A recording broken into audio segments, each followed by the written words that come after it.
I'm back, and in the comfort of this studio, it's hard to imagine I was ever away.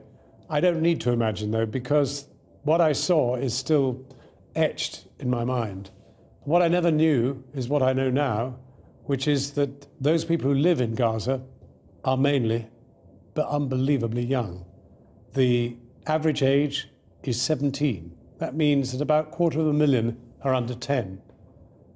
And you know, if you know any 10-year-olds, 7-year-olds, 5-year-olds, 4-year-olds, the idea in the looseness of a war zone that you can control your children, that they won't be somewhere where they can be hit, is, you know, beyond any kind of imagination. You can't hope to control that. So that in a very densely packed urban area, if you decide to throw missiles, shells and the rest, then undoubtedly you will kill children. And that is what they're doing. There was one specific moment that stood out above all others, and that was penetrating the 3rd floor of the Shiva Hospital, one of 2 floors dedicated to children. That's where I met Maha, terribly crippled by shrapnel that had penetrated her spine. That's where I saw this little 2.5-year-old with panda-sized, huge, suppurating, round, panda-like wounds that almost prevented her eyes opening at all. They were the consequence of a broken skull and a fractured nose. I can't get those images out of my mind. I don't think you can either, because they've been everywhere. They are the essence of what is happening in Gaza.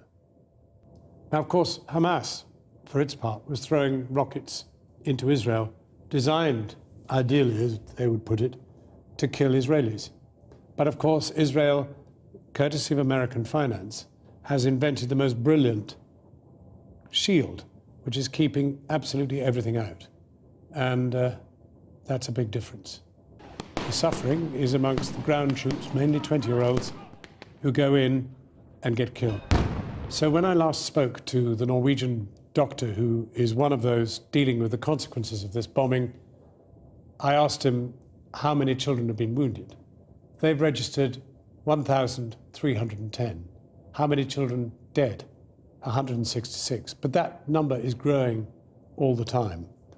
That is what makes this something that every one of us has to confront. We have to know that in some way we actually share some responsibility for those deaths, because for us it is no priority whatever to stop it. Our United Nations, our government, our world is not that interested.